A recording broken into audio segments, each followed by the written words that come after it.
I still remember the sound more than the pain. It wasn't the sting that stayed. It was the echo.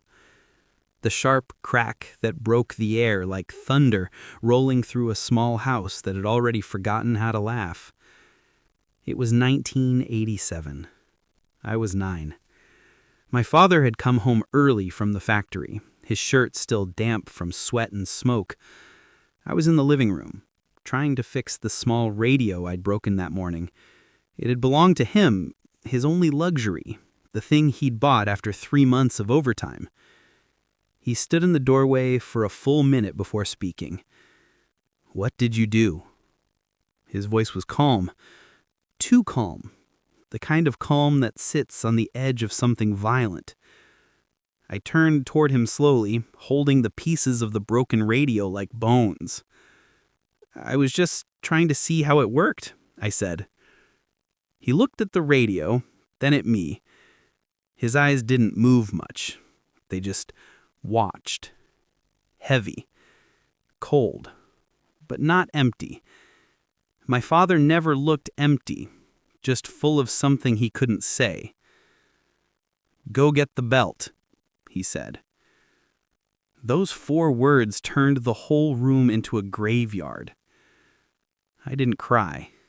Not yet. Crying made it worse. He said tears were a form of manipulation. A man doesn't cry to avoid truth. That's what he'd told me once when I scraped my knee and tried to hide the blood. The belt hung on the back of the bedroom door like a relic of some old religion we were forced to follow. I remember touching the leather. It was warm. Not from use, from fear. My hands shook when I brought it to him. He took it, slowly, like a priest taking communion. You have to learn. You have to respect what you don't understand. And then it began. The first strike made me gasp, not from pain, but from disbelief. The second one made my body fold in half. By the third, I wasn't in that room anymore. I was somewhere far away, watching from the ceiling, listening to my own breath break into small animal sounds. My mother stood by the door, silent, gripping her apron like it was her only shield. She didn't say anything. She never did. Her eyes followed the rhythm, the rise and fall of his hand, as if counting the seconds until the world would stop spinning. When it was over, he dropped the belt and said, "Don't ever break something you can't fix." And then he walked away. I sat on the cold floor for a long time. My skin burned, but my heart felt heavier. It wasn't the pain that scared me. It was the calm that followed it. That strange, hollow quiet after punishment, when the air feels thick and the world feels wrong. I could hear my father's steps in the next room. The fridge door opened. A glass filled with something. Milk or whiskey? I never knew. Then silence again. I remember staring at the broken radio on the table. Its wires spilled out like veins, twisted and cut. I reached out and tried to fix it, but my hands were trembling too much. When my mother came to me later, she didn't say a word. She just pressed a wet towel against my back. The smell of soap and smoke filled the room. Her hands were gentle, almost scared of themselves. "You shouldn't make him angry," she whispered. I wanted to tell her I didn't mean to. I wanted to say I was sorry, not just for breaking the radio, but for making her live between us. But I couldn't speak. My voice was buried somewhere inside me, under the sound of the belt. That night, I lay in bed and stared at the ceiling, tracing the cracks in the plaster like constellations. Every time I closed my eyes, I heard the sound again. The crack, the silence, the breath that followed. Somewhere in the dark, I heard his footsteps again. My door opened just a little. The light from the hallway cut across the floor like a knife. "I didn't do it to hurt you," he said. His voice was soft now. I did it to make you strong. And he closed the door. And I never forgot that sentence. Years later, when I stood over his grave, those words came back like a curse, or maybe a lesson. I still don't know which. Because strength, I learned, isn't born from pain. It's born from surviving it. After that night, something inside me changed. Not broken, reshaped, like a bone that heals crooked. Father started waking me before dawn. A man starts his day before the sun, he'd say, voice thick with the smell of tobacco and sleep. I'd drag myself from the narrow bed, the floor, cold enough to bite. Our kitchen light was yellow, the kind that makes everything look tired. He'd sit at the table, sharpening his razor with slow, rhythmic strokes. The sound filled the silence like an old metronome, marking time in a house where no one spoke unless necessary. Strength isn't about lifting things, he told me once, watching the steam rise from his coffee. It's about keeping your face straight when you want to scream. I nodded, even though my throat still ached from holding back screams. He didn't see that part. The shaking hands under the table, the way I bit my tongue to stop myself from crying. He'd take me to the backyard after breakfast, our so-called training, chopping wood, carrying bricks from one side of the yard to the other, washing his car without missing a spot. If I failed, he'd stand there with his belt looped in his hand, not raised, just there. A reminder. You'll thank me one day. The world doesn't forgive softness. The neighbors probably thought we were a disciplined family, a father raising a strong boy, a house that ran on order. But inside, it felt more like a school where love was a secret nobody dared to mention. When I started school again that year, I didn't tell anyone what happened, but kids notice things. The way you flinch when someone raises a hand, or how you never argue even when you're right. I learned to stay quiet, to listen more than talk. The teacher said I was well behaved. My father called it progress, but inside I was shrinking, smaller each day, like my skin couldn't hold the boy I used to be. One afternoon, my teacher, Mrs. Grayson, asked me to stay behind after class. She said I seemed tired. She asked if everything was all right at home. I lied, of course. I told her my father was strict because he cared, that he wanted me to be strong. She smiled softly, but her eyes said something else, something like sadness. That night, my father came home with a new leather belt. He said the old one was worn out. He handed it to me. He said, "Feel that." I did. The leather was smooth and cold. That's real discipline. Lasts a lifetime. He hung it on the wall in his bedroom like a piece of art. After that, he started using words like pride, respect, and legacy. He talked about his own father, a man I never met, said he'd been worse, that pain was how men learned right from wrong. I remember asking him once, "Did you ever forgive your father?" He stared at me for a long time. Then he said quietly, "Forgiveness is for the weak." That night, I dreamed of him, not as my father, but as a soldier standing guard in front of a house that was always on fire.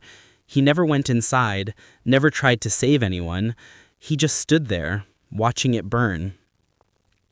In the morning, I found him asleep in his chair, the newspaper on his lap, the radio humming static.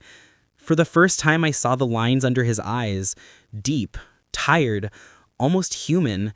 He looked like a man haunted by his own lessons. I wondered if he ever felt sorry, if somewhere inside him there was still that little boy he used to be, the one who learned fear the same way he was teaching me. But I didn't ask, because by then I'd learned another lesson.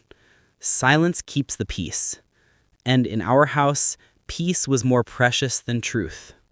By the time I turned 16, I had learned how to hide. Not in closets or behind doors, but inside myself.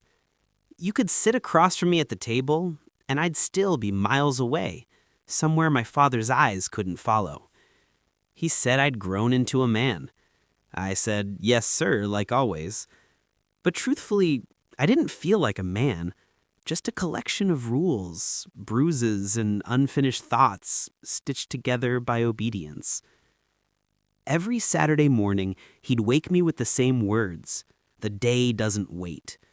We'd spend hours outside, doing whatever he decided would make me stronger, fixing the fence, repainting the porch, changing the oil in his old Ford. He didn't teach with words. He taught with silence. If I did something wrong, he wouldn't yell anymore. He'd just look at me, long and hard, until my chest felt tight. Then he'd say, "You know what you did." And that was enough. I'd punish myself in ways he didn't have to. The strange thing was, I started to admire him. Not out of love, but out of fear disguised as respect. He carried himself like someone the world couldn't touch. Every word from him felt like law, every gesture like scripture. And I wanted, desperately, to be seen as worthy in his eyes. One winter evening, we were fixing the car in the shed. It was freezing. I could see my breath in the air, and the metal tools burned my hands from the cold. He was quiet, focused, the yellow bulb above us flickering like it was struggling to stay alive. "Pass me the wrench," he said. I did, but it slipped from my hand and hit the floor. The sound echoed like a gunshot. He turned his head slowly, that same calm look, the one that always came before something bad. But this time, he didn't reach for the belt. He just stared. "Can't even hold on to what's in your hands. How will you hold your life together?" I froze. I wanted to tell him it was just an accident, that my fingers were numb, that I was trying. But the words wouldn't come out, because I already knew. He didn't want excuses. He wanted silence. That night, when he went to sleep, I sat outside on the porch. The cold air bit at my skin, but it felt cleaner than the warmth inside. I thought about Mrs. Grayson, my old teacher, and her soft voice when she said I looked tired. I wondered what she'd say if she saw me now. Probably nothing. Some things you can't save people from. My father started talking more about legacy that year, about being remembered as a real man. He told me that emotions are weapons that turn inward, that crying makes the soul weak, that every man has to kill something inside himself to survive. I started to believe him. I began copying his walk, his tone, even the way he folded his sleeves. And sometimes, when I caught my reflection in the window, I didn't see myself, I saw him. That scared me more than anything. Then, one night, after a long silence at dinner, my mother dropped her fork and whispered, "He's just a boy, John." My father looked at her, then at me, and for a second, just a second, I saw something like doubt in his eyes, but it vanished, replaced by that same cold certainty. He's not a boy anymore. He needs to learn before the world teaches him harder. I wanted to scream, "You are the world that's teaching me harder." But I stayed quiet, because I didn't know how to talk to him without trembling. That night, he came to my room and stood in the doorway. He didn't say much, just, "You'll understand when you're older."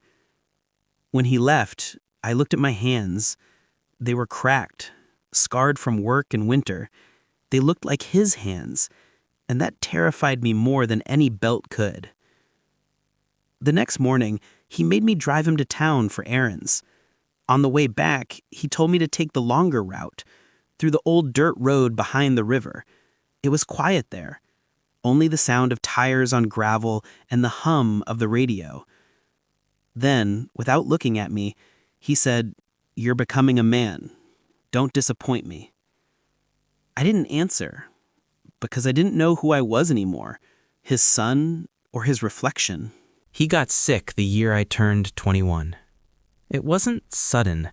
It was slow, creeping, like the way winter sneaks into the walls before anyone admits it's cold. The man who once filled every room with his presence now coughed quietly in the dark, shrinking a little more each day. I came home from the city to take care of him. The house looked smaller than I remembered, as if the walls were tired too. The air smelled like dust, medicine, and old memories. When I saw him lying on that thin bed, wrapped in a blanket that used to be mine, something inside me cracked.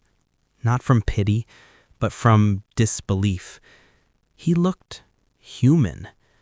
Not the iron figure from my childhood, but a man made of skin and regret. He looked at me and smiled faintly.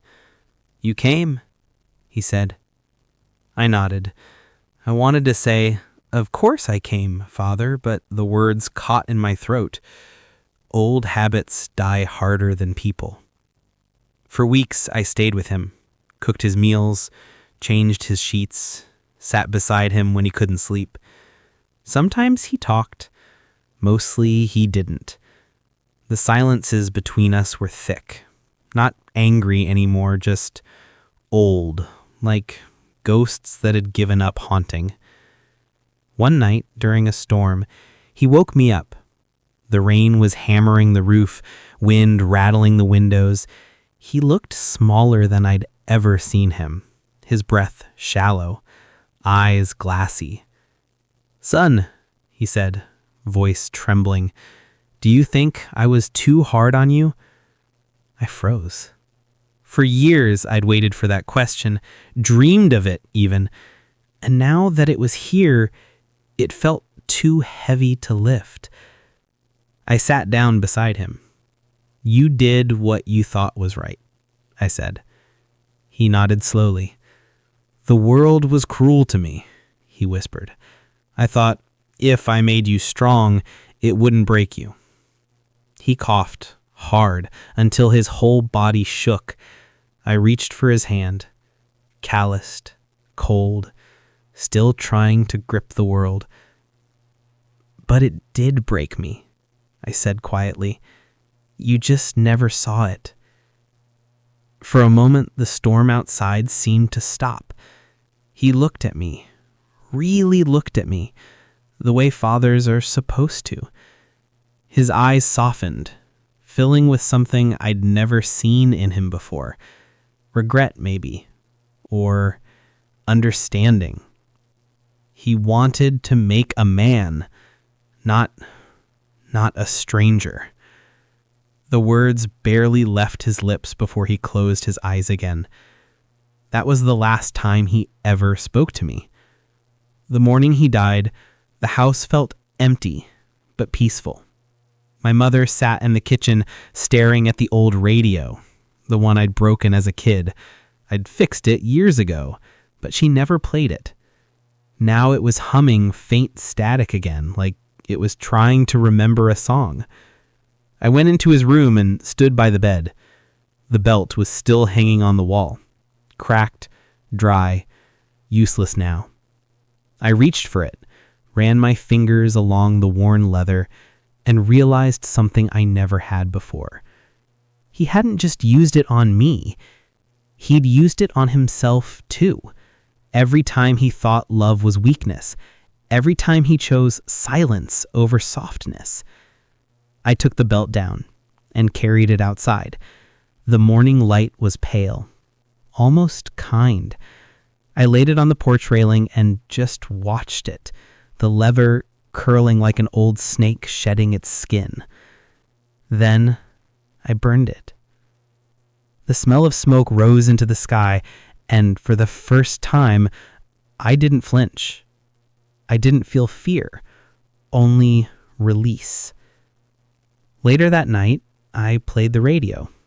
The sound was fuzzy, but clear enough to catch a voice from some faraway station. It was a song about forgiveness. And as I sat there, the fire dying in the yard, I realized maybe forgiveness wasn't weakness. Maybe it was the only kind of strength that didn't hurt anyone. I still hear his voice sometimes, not in anger anymore, but as an echo, a reminder. He used to say, "Don't break what you can't fix." Now I think he meant himself. And maybe, just maybe, by forgiving him, I finally fixed something he never could.